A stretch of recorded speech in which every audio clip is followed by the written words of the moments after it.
Okay. Hi, Robert. How are you? Good, good. It's my last interview. I know the PR company that you came through, and they tend to put everybody's interview in the same day. In other words, you might do 10, 15 interviews all on one day. How many have you done today? I'll probably be about 15. Okay, yeah. But it's actually get better. The first ones, which occurred at like 6 in the morning for me, I was basically non-compos mentis at those too early for me. So they get better. Well, it gives you a chance to wake up and warm up. But Exactly. I don't know how people can do that many interviews. I mean, I do two in a day, and that's it. That's my limit. Although I'm doing a little bit more at this end because there's a lot of production. But the 15 interviews is a mind blower. Now, are all of these like short, 10 minutes or? The car radio ones are very short and they're almost worthless, I think. The better ones, by the way, are done on Zoom or Skype. When you see a face, or I can't see you, but if you see the other person, it becomes a conversation. Well, that's true. Yeah. Well, there's a reason why you don't see me. I'll explain that after the show. It's not that I'm shy about it. It's just it worked out that way because people would look down too much. So we just decided, Yeah, yeah, no, I yeah, do too. It's like on TV, I don't want to see myself. It's yeah, like don't you get rid of that thing because you look down at yourself. So you can't help it. right, exactly. So, all right. Well, thank you for coming on the show. You've got a book to promote called The Fourth Man, and it sounds very interesting. It says on your bio that you're a former CIA operative. I wasn't sure if you were even allowed to say that you used to work for the CIA. I thought that that was sort of taboo to say something like that. Well, it depends on how you left. I resigned from the CIA in the 90s, late 90s. And the CIA, the way they did it was they divided my career, saying you can talk about the second half of your career in the CIA, but not the first half. It's very complicated, by way complicated. But since there's so much public information that's out about me that I joined in '76, that just what's the point? Now it's just So anyhow, I am able to talk about my CIA career. If I write about it, I have to submit it to the CIA, and they get to redact whatever they feel like. Okay, was that the case with this book? Well, this book, the interesting thing was I'm approaching this story as a reporter. I work in the media now. I work for CNN. I write various articles. So as a matter of courtesy, I sent it to public affairs rather than the people who review books. They immediately turned around and sent it to the people who review books. And I said, look, this is an ongoing investigation. It's very sensitive. Give the manuscript to the CIA. Give it. I mean, it was with the CIA. They give it to the FBI. Anybody you want. And if there's anything in this manuscript that messes up the investigation, since the guy's still alive apparently, take it out, and I will take it out. It's the narrative as it stands. I'm fine with the details being removed, and they agreed. So this basic story is that there were some spies within the CIA at a fairly high level, yeah? And one of them is Well, still at large. there were three caught in between the FBI and the CIA. Edward Lee Howard was caught. Uh, Aldrich Ames was caught, and Hansen was caught. But what they did, the CIA and the FBI, is they sat down and they said, well, are there other secrets coming to Moscow that these three can't account for? And the math was very clear. Yes, there was. And number two, he was probably at a very high level in the CIA. What is the motivation for people to sell secrets to the Russians? Is it just money? Well, Aldrich Ames was out of money. He was broke, had a new wife, spent a lot of money. He was at the end of his tether and financial tether, and he sold out for money. I don't think there was any ideology there involved. Hansen and the fourth man were playing a game. They were psychopaths. They looked at the lives they sacrificed as unimportant to their game. They basically said, look, people in the government are idiots. I know how to get away with this, and I'm going to show them how. So it's basically, if you could use one word to describe it, it's revenge. Revenge against a system that mistreated them. That was their perception. And they thought they were smarter than the spy catchers. Okay, so it was revenge and then ego. Yeah, In ego, yeah, arrogance, a total arrogance. arrogance. Yeah, interesting. Okay, so those three were caught. The fourth one you said has not been caught yet. Is there any clue as to the whereabouts of this guy? Do they even know who he is? Well, this is what so many people in my former agency don't understand. I am not coming down on who the fourth man is. All I'm doing is describing an investigation that started in the CIA in 1994 in May, and they came up with a suspect in November 1994 and continued to think he was the main suspect right until 98, 99. The FBI is currently conducting an investigation, and they have a suspect, which happens to be the same guy.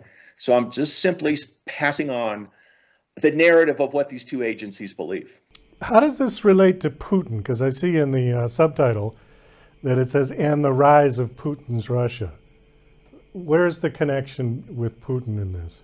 The connection is that the CIA and the FBI were very good getting inside the KGB, having spies. They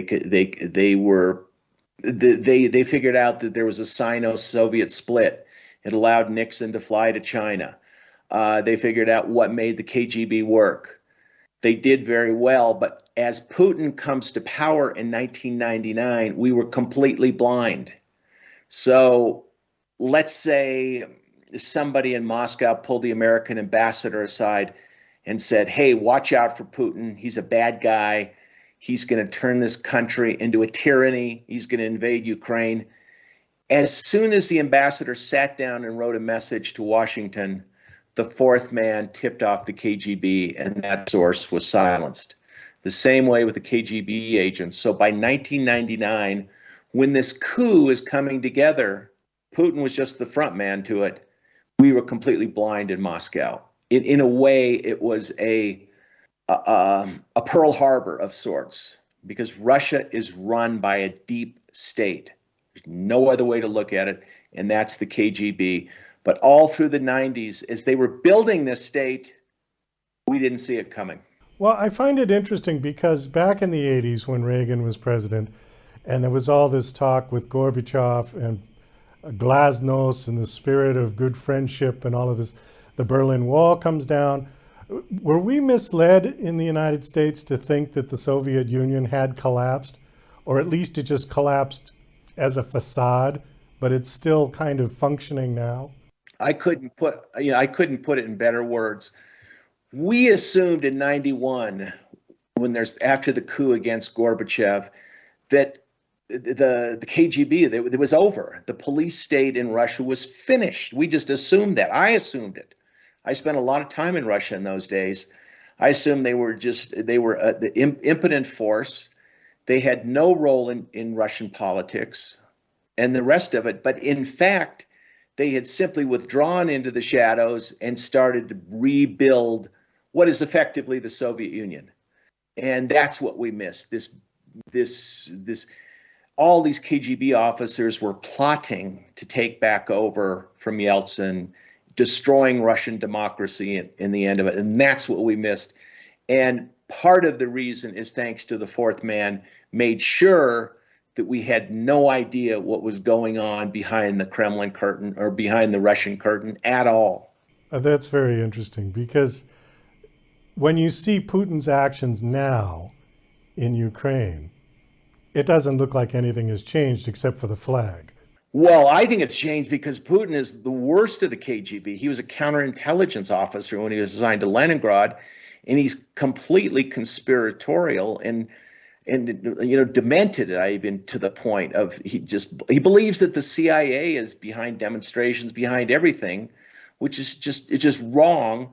And he's responding to the Ukraine as an existential threat that somehow we are supporting fascism in Ukraine and he's got to destroy it. So his mind just isn't there, and it's going back to missing this. We miss these hardliners truly believe these conspiracy theories, and this is what's driving them even until today. You think he actually believes that story about Nazis in the Ukraine?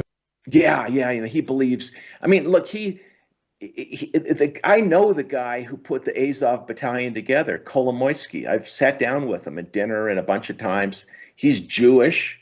He isn't any more a Nazi than the Israelis. And so this was all just nonsense, but I do believe it. And I do believe that Putin thought that he could send his commandos into outside the suburbs of Kiev and the whole country would collapse like a house of cards. Where does this come from, except this whole KGB insanity that's going on, that's bringing us, by the way, is much worse than the Cold War, because we are, I think today, closer to World War III than we've been really at any time during the Cold War. How much of that would you chalk up to Putin, as opposed to the sort of weak stance of the United States at this point? At least how I perceive it. Well, the problem is we just ignored the Russian problem. We do this, kick the can down the road. Oh, how could it be that bad? He invades Georgia, so what? He assassinates people in London and Salisbury, so what? This guy, Victor Bout, the merchant of death, is sending arms to Colombia to kill Americans. Just Russians being Russians. We just never grasped what we were up against. So when Putin takes Crimea and Donbass are part of it, we just shrug our shoulders. We're going to ignore it. It's the next guy's problem. So they pushed it off to Trump and now pushed it off to Biden, and all of a sudden the invasion occurs. So you're right. There's a certain weakness on our part, and there's just denial that sits over Washington. No one can do anything. No one can. It's a horrible bureaucracy, the intelligence service and the State Department and everybody. It's not a partisan problem, and we didn't get the message to Putin: you invade Ukraine, and you're going to pay. Somehow he missed that. So what do you think his next move is going to be? Because I don't think this war is going the way he intended. I think he intended to go in and wham bam, it would be done, and he's bogged down in the mire right now, it seems. I think he is, and what he's going to do is continue to feed shells into his heavy artillery and slog away until there's no Ukraine. This is going to be just painful to watch this little by little by little, yeah? It's going to destroy really what's really a great and very sophisticated nation and a European people. And yes, he's going to destroy it. I do not see him backing down and say, hey, I made a mistake. I'll keep what I have. And well, the Ukrainians won't give up, for one. I mean, they know what they've got with Russia. They're not going to give up. He's not going to give up. And where does it go? And what worries me is an accident is going to occur where Putin does something stupidly, say, well, if I use a couple tactical nuclear weapons, they'll back down. And then where does it go from there? Do you see him moving into other countries after Ukraine? I mean, if he succeeds in Ukraine, why not the Baltics? I mean, how he could be into, I think he'd do much better fighting them because they don't really have militaries. And at Transnistria, he's already there. Moving into Moldova, it's got a tiny army. I mean, are we going to go to World War III to back Moldova? Most people don't even know what the capital is or where it is. I have to look on the map to see where Chisinau is myself. So, most Americans are going to say, what is going on here? The only thing I know about Moldova is they make great wine. Other than that, I know nothing about the country. Yeah, all these countries are, I mean, even when I was the CIA, it was all a bit of a mystery. I would go to Kiev every once in a while, and it was a very strange place, and I didn't know really who they were. And it was also, they'd been behind the Iron Curtain for so long. These places are really sort of a mystery to Americans. Yeah, very true. Robert, we got to wind this down. We are out of time. Thank you so much for coming on.